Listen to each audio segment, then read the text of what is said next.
Good player, absolute baller. And the reports are saying that Arsenal, Man City, and PSG are interested in signing him.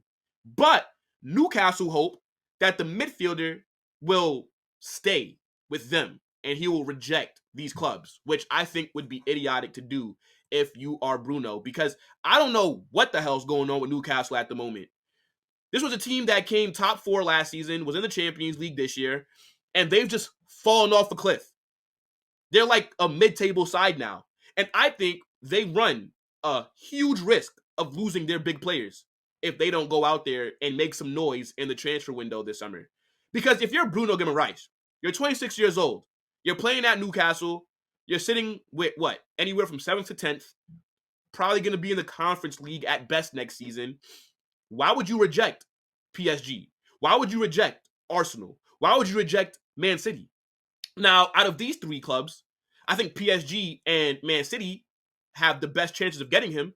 I don't think Arsenal are going to go out there and be able to attract Bruno Guimarães. Not because he wouldn't want to go there. I think he would. I mean, Arsenal are the second best team in the league. They are much closer to winning a title than any other team that's not named Man City. But I just can't see them in back-to-back summers spending $100 million on a holding midfielder, because that's how much it would cost. I swear Bruno Guimarães has a release clause as well that's around there. So it's going to be a very expensive deal. And I just can't see Arsenal doing that. I think they need other positions before they need another holding midfielder, even though I do think that is important for them. Because I think Bruno Guimarães and Declan Rice in a double pivot would cook. Them two doing the dirty work behind Martin Odegaard, oh my goodness. That would be good. But I just don't think Arsenal are going to go out there and spend that kind of money. That's my main thing. I think PSG and Man City will spend that money. Because let's look at Man City, for example, before we go to PSG. They need another midfielder. Because, especially if they keep Kevin De Bruyne. Because I don't know if you guys have known this about me, and I say this many times, but I think Kevin De Bruyne and Erling Haaland, yes, they are good for goals and assists. But they are a massive liability just over the span of 90 minutes because they don't track back. They don't help defensively. So now everybody else has to do the dirty work for them, right? You got Phil Foden, Bernardo Silva, Rodri. Everybody else has to cover more space because Haaland and De Bruyne are not going to do it.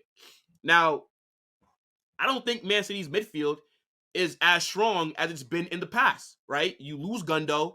You're probably going to lose Bernardo Silva this summer as well. Jack Grealish, it plays more so on the wing. And last summer, they went out and they bought Kovacic and Matthias Nunes.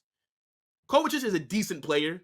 Nunes is a flop. The guy's, he's basically their new Calvin Phillips. Like, they just bought him so he could travel to games and sit on the bench. He doesn't do anything.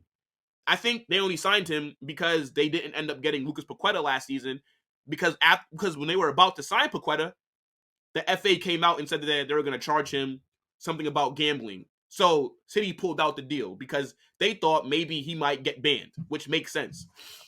But City need to go in and rejuvenate that midfield. And you need a guy that's going to be able to run around, be an engine next to Rodri, and be able to cover the space that Haaland and KDB are not occupying. Because when they don't have the ball, they're not there, basically. And I think Bruno Guimarães would be a good signing for them. I think he could immediately start. He can carry the ball. He can link play. He's good at defending. And I think him and Rodri can work next to each other. That would be a very good pairing. So I could definitely see that happening. Because also City are not going to be afraid to spend the money because I believe City will sell players this summer as well. So as always, they'll do great business. They'll get their net spend. And even though people are going to say, oh, well, City have 115 charges. Bro, I'm telling you something right now. Nothing will happen to Man City. Because their books are clean, if we're being honest. Like, they sell a lot of players. They make good profit back on their academy, on some of their first team players, and then they use that money, and then they spend. So I don't really understand where all these charges are coming from. And I think if there was anything legit about these charges, or something that they definitely had on Man City, then we'd have saw punishments by now. How many times do you see Everton, like twice this season, got points reducted? I think City will be just fine. If anything, they might just get a transfer ban for maybe a season.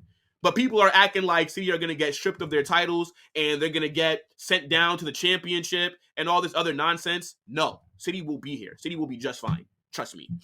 And I think they will be active this summer window with outgoings and bringing players in. Now, as far as Newcastle are concerned, I mean, sorry, not Newcastle, but PSG, my main issue with them is that they don't have a good midfield, and they're going to need somebody to go in there next to Warren Zaire-Emery and possibly Xavi Simons for next season and be able to do the dirty work behind them. And I think that Bruno could be that guy. I rate him very highly, and I think he's done a good job at Newcastle, but I believe he's outgrown them because unless Newcastle and their ownership group are going to become ambitious, because they're owned by what, the Saudis or the Qataris, one of them, they haven't done anything really in the transfer market. And I definitely do think that they have to start making those moves now, or else you do possibly end up risking losing Bruno Guimarães and Alexander Isak.